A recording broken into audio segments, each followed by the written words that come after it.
All right, welcome back. We are on level 7 of lesson 19. All right, so this says back and forth. This ball bounces back when it hits the bottom of the screen.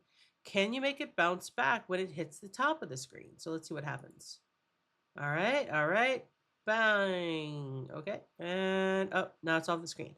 All right, so we got to make it do the same thing when it hits the top. So it's going to bounce, bam, and go back up. And then bam, and then go back down. So do this. Run the code and see how it works. Look at how conditionals and velocity are used to make the ball bounce at the bottom of the screen. Add code to make the ball bounce at the top of the screen. Drag out another if statement inside the draw loop. Check if the ball has reached the top of the screen. Drag out a velocity y block inside this if statement and give it a value that will send the ball down the screen. Okay, so we can see right here that if the ball.y is greater than 380, so if it gets to about here and keeps going this way, then the ball.velocity y gets -5. So once it hits here, it's going to reverse course and start heading back up. So we want to do the exact same thing, but up here. All right, so first off, if,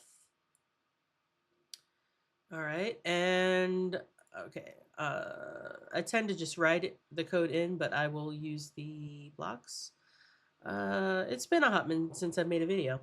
So if, there we go, sprite,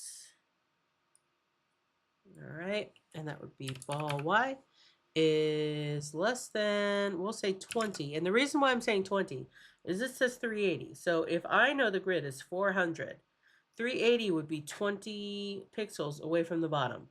So I'm going to make it stop 20 pixels away from the top, which would be 20.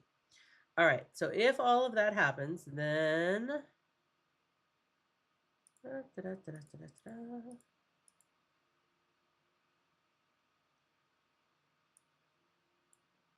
okay, ball velocity y gets 5. All right, if I did this correctly, then it should hit the top of the screen and bounce back. Reset, run. Okay, all right. Moment of truth. There we go. All right, a soccer game in progress. Excellent. So with that, we're going to click on finish. You can see here, this is what the code should look like. And I will see you next level.